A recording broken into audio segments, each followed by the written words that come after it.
Hi, everyone. I'm so excited to chat with you all today about conversion design. Thanks to Candace for, organizing and setting me up for this.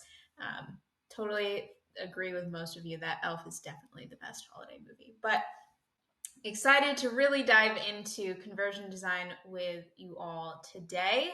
But just wanted to highlight at Community Boost, we really exist to empower social ventures changing the world. And we work with organizations like Charity Water, Souls for Souls, as you just saw, and Cancer Research Institute to help them make an impact all across the globe. And in 2021, we supported over 400 nonprofits directly, helped them raise over $40 million in donation revenue. And one of the ways that we did that was through conversion design. So I'm really excited to chat with you all today about what is conversion design and how can we really utilize it in order to meet your year-end goals. So just to reintroduce myself, my name is Ashley Brannon, and I am our Senior Channel Advancement Lead. I support our team on advancing a lot of our digital marketing strategies and worked on a lot of things website related, including conversion rate optimization and conversion design. So I'm super excited to just dive deeper into that today. But wanted to start it off by opening it up to a quick question. Who is already using conversion design? Does anyone plan on using conversion design as a part of your year-end strategy? Got a lot of people looking to learn more about what conversion design is. Love that. You're in the perfect place for that. Let's dive a bit deeper into conversion design strategy, how you can use it, and really how to create more leads on your website. So we are going to just start off with the basics. What is conversion design, right? Conversion design really revolves around creating elements on your website that prompt people to take a specific action, like enter their email information, donate, or look at a specific resource, or many, many more conversion options.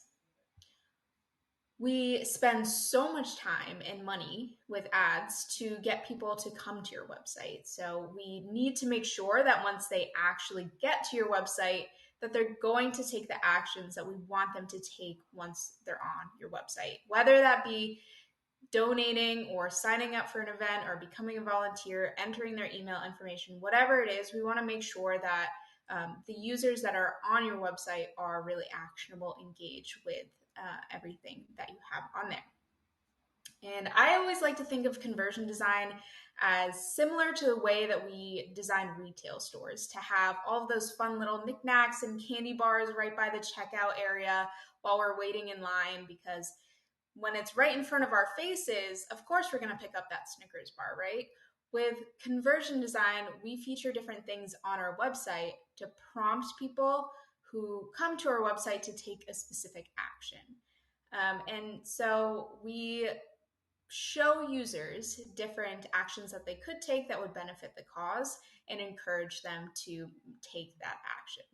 So now that you have that general understanding of what conversion design is, let's talk about the many benefits that it can bring to you and your organization, specifically in year end. So not only are we able to highlight our most important goals through building out different elements, but we can really transform traffic into actually converting, right? What good are advertisements to get people to your website if they're not actually taking the actions that we need them to take once they get to the site? So this transforms your site traffic to be actionable users on your website. And it really ultimately comes down to increasing your overall conversion rate. Even if you increase your conversion rate by 10%, it can boil down to extra thousands of dollars going towards your cause. And so that's really something that we want to highlight and share the importance of conversion design within your end and really focusing on your conversion rate. So let's talk through what the different types of conversion design elements are. What does this actually look like on your website? What am I even talking about here? So let's dive into the different possible elements that you can use to achieve these goals. There are several different types of designs that work with different goals and purposes. So we're just going to cover all of these most popular designs and go over the best uses for each of these types of designs. We'll start off with a simple smart bar or banner. Banners live at the top or the bottom of your website page, and they're much less intrusive elements than some of the others because they just live at the top and the bottom. They're not taking too much real estate on your website, but they're still staying throughout your site and scrolling as users scroll so that it's sharing that information and constantly being there in front of your users. And because they're less intrusive, we find that they work very, very well with redirecting people to a specific page on your website. And so that is a fantastic use for a banner.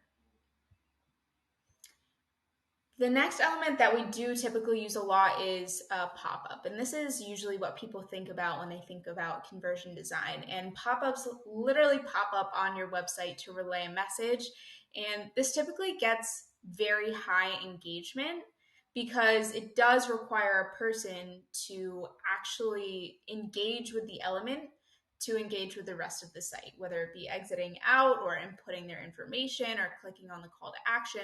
People do need to engage with this pop-up before engaging with the rest of your website. And so because of that, these are really great to use for bigger events or things that are very important to promote.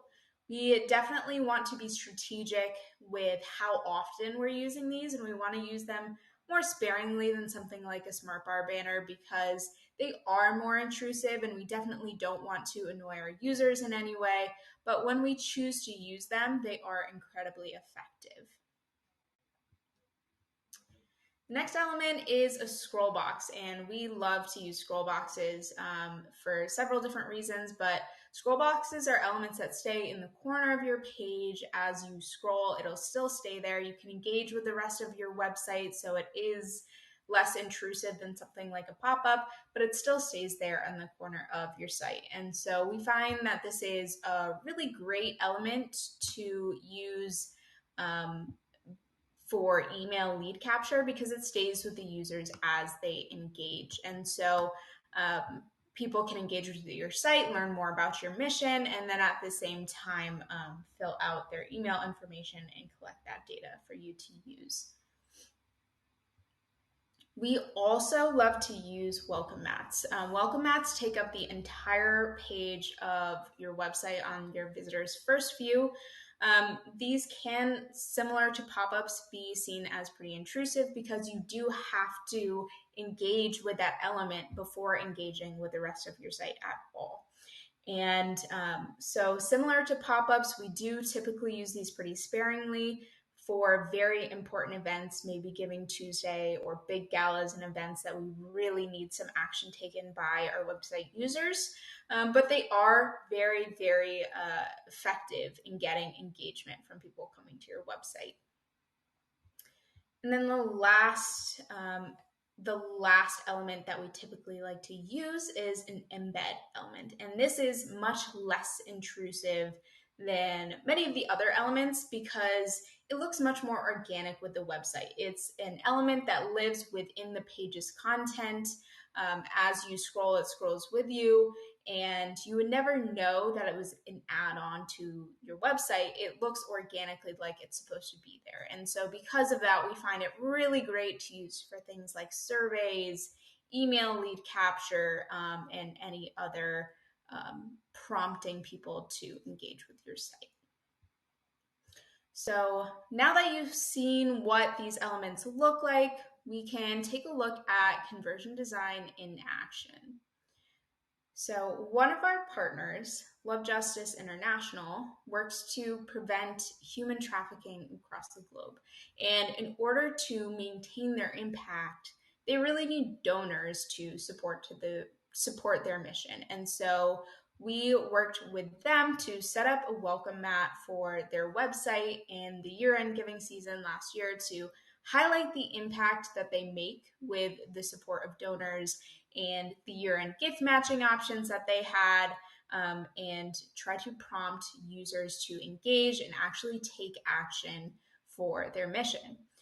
We also set up an A/B test to determine what messaging and imaging led to more engagement. Maybe a specific message felt more emotional, pulled on the heartstrings, and people were more likely to engage, or maybe a photo would make that happen. And so we ran an A/B test to determine what would be the most successful image to show users to get them to engage. From doing that, we saw a lot of engagement with these different elements. And from these specific year-end elements, they generated 50 different donations in the year-end season, which ended up totaling over $18,000 of donations towards their mission. And so this was really exciting to see the impact that a website can make. Yes, we definitely want to keep driving traffic to your website. We definitely want to make sure that we're funneling users to site, but once we actually get them to site, we definitely want to make sure that they're taking that action to bring in those donations. So let's walk through some of those best practices when it comes to setting up these different elements so that you and your organization can achieve your goals during this giving season. One of the most important aspects to think through when designing your conversion design elements is the language that you're using. Because the elements are small and design focused, we need to be sure to be as clear and concise as possible. People are looking at this for maybe only a few seconds before they click out of it. So we need to make sure that the language and the images that we're showing them are going to get them to pay attention and want to get them to engage. So we definitely need to think about the message that you're trying to send and find a way to say it as briefly as possible, but also with as much value as possible.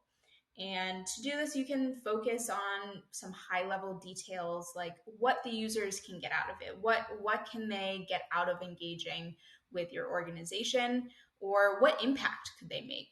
So for example, a great tactic is mentioning how a specific donation amount can make a direct impact. Like donating $25 will provide 10 meals to families in need. And so users can then see the direct impact that a donation from them can make. And that really gets to the point without being too abrupt. These elements are also a wonderful opportunity to create a sense of urgency in your supporters. So many tools for conversion design, like the tool that we use, which is called Wise Pops, have countdown timers to show urgency and encourage people to donate before a specific day or take action before a specific day. So for example, a Giving Tuesday pop-up could feature a countdown for Giving Tuesday, or the last days that they have to get donation gift matching. And so it encourages them to be a bit more urgent in actually engaging and making that donation.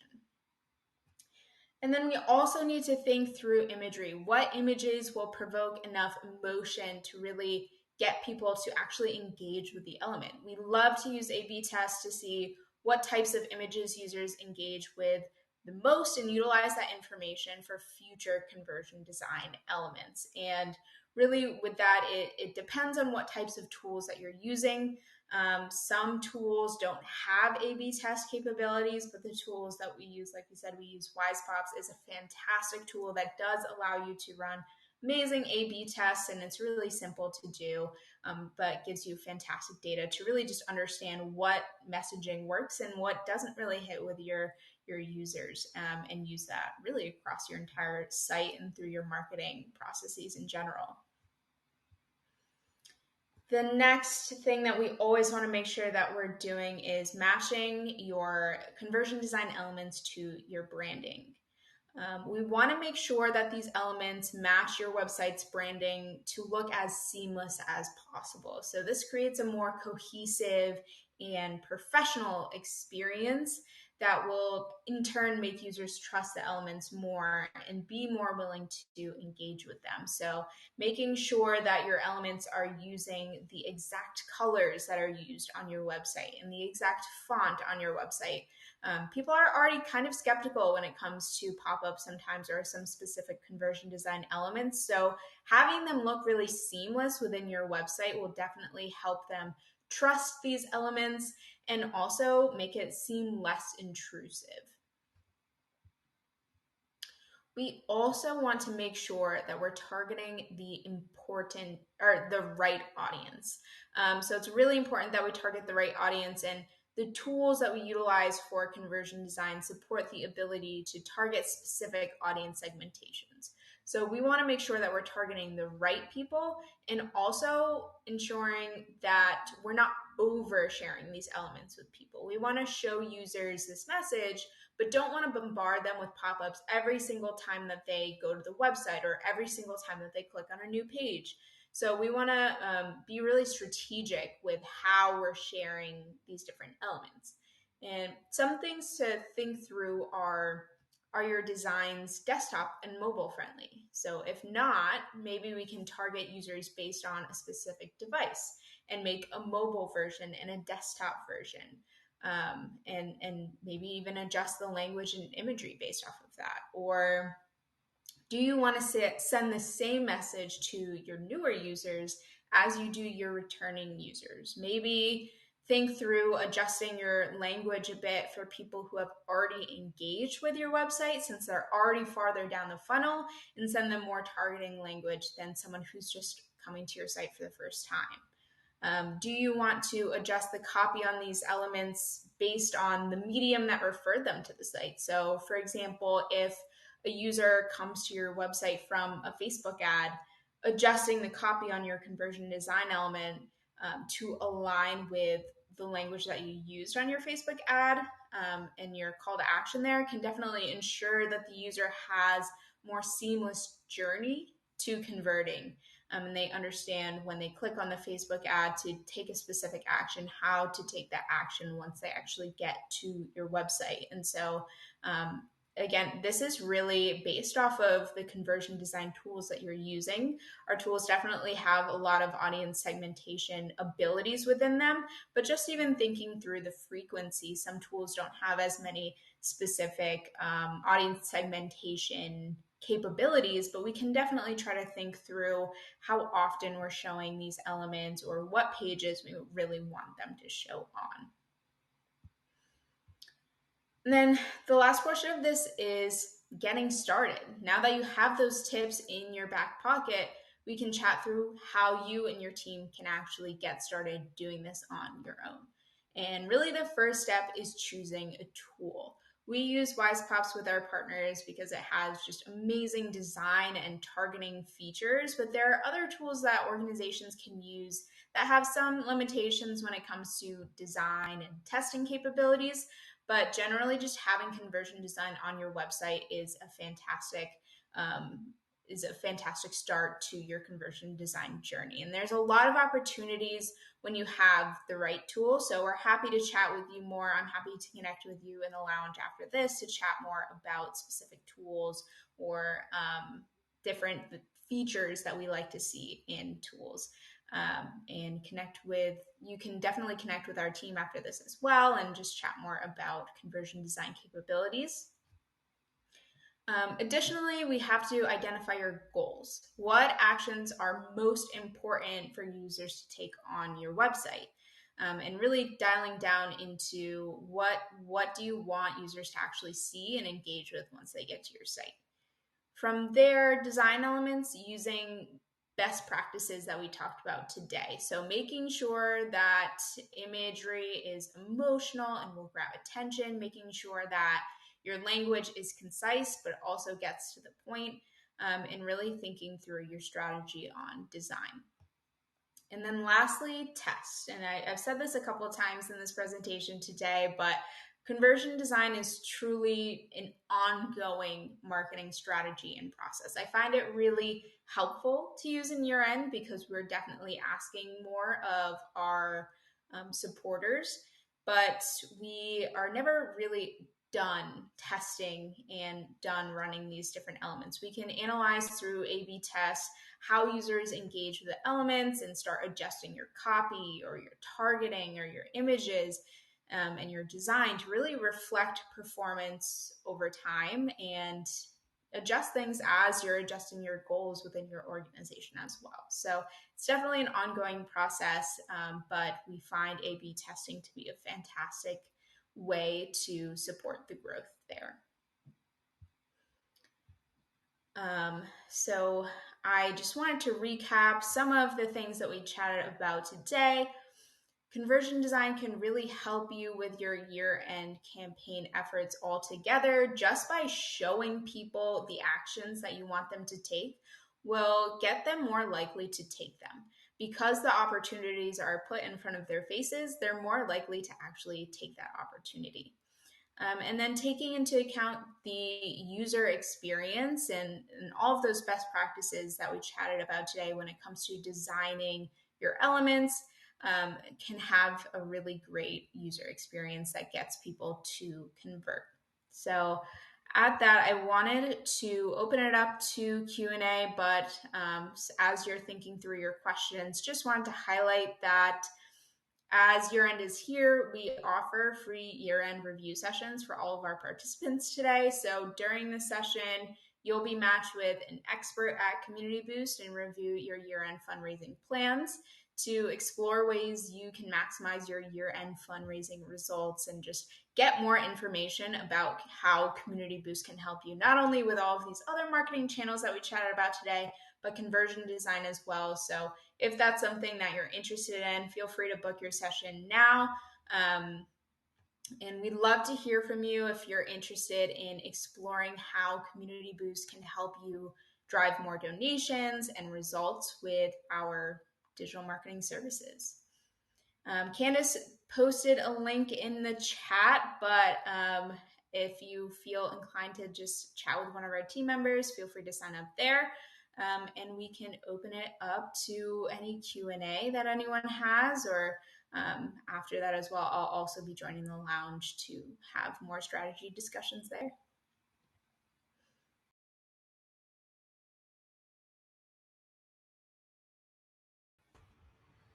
Awesome. Thanks so much, Ashley. I love I'm like a huge believer in pop-ups and everything you just talked about. I think they're so effective and they're so simple. So, I really do recommend that you think about it because there's really easy ways that you can implement this. So, I saw like a question just asked, and I wanted to hear what you said as well, because I think I missed it.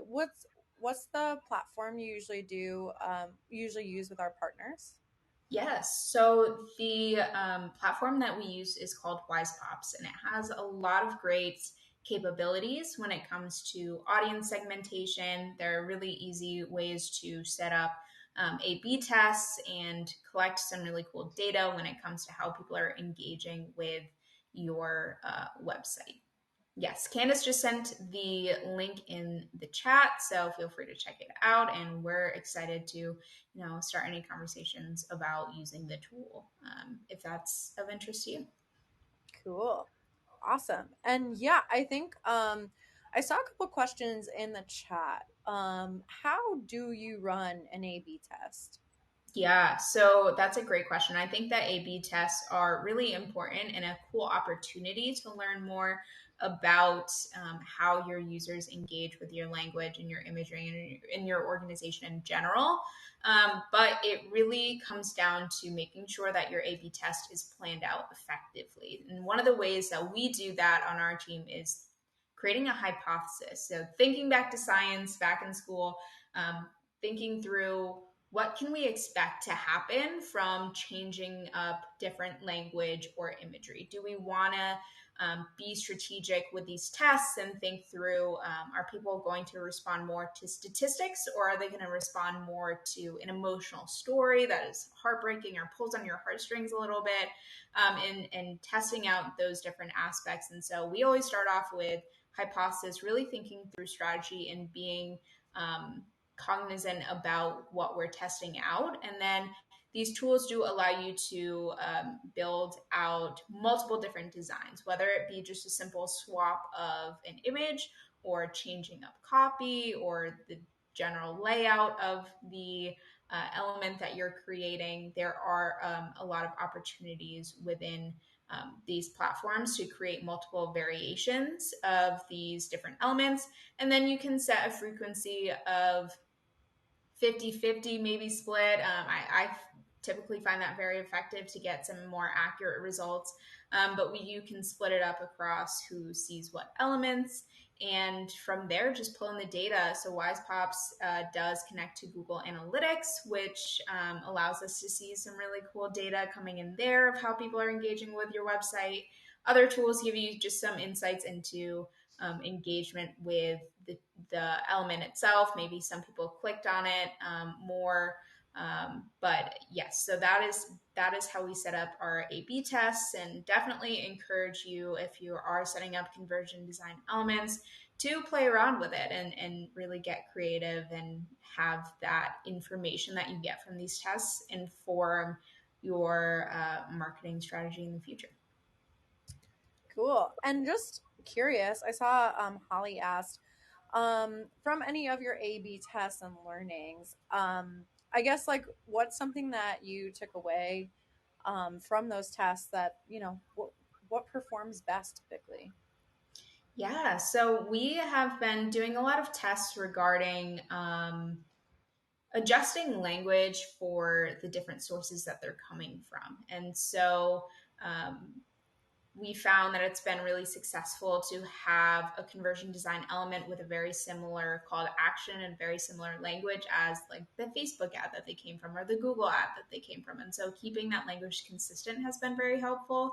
It really definitely depends on the organization for sure. So some organizations really thrive off of more emotional appeals, whereas some organizations really do well with statistics based messaging and encourage people through statistics of the impact that they'll be making. So it definitely depends, but that's really where that A/B testing comes in, to see what works best for each organization. Yeah. I love this question from Rob. Do you need to have significant traffic to take full advantage of Wise Pops? And maybe just like adding on to that, like how does this fit in with a lot of other advertising you can do to drive traffic too? Yeah, absolutely. So I would say that we do see the most effective results when we are using other marketing tactics, because the more people that are coming to your site in general, the more people are going to engage with these different elements because they're coming to the site and then they're seeing them. So we find that they work really well with Google ads or Facebook ads, and pairing them together to get more people to the site. And then once they're actually on the site, pushing them to convert and take action once they're on there. And so we definitely do encourage to pair it up with a strategy of getting people to your site, because that's what's going to make the most engagement. And it's also helpful to have more people coming to your site when you're running A/B tests to really get more accurate results of those different tests. But they're effective really no matter what. If you really want to utilize the traffic that's already coming to your site, maybe you don't have a huge following of people coming to your website, but you want to hone in on your supporters. This could be a great way to engage them, even if you're not bringing in a ton of people every single day. But it generally goes from drawing the traffic through the ads or through SEO, and getting people to actually take action once they get there. So they definitely go hand in hand.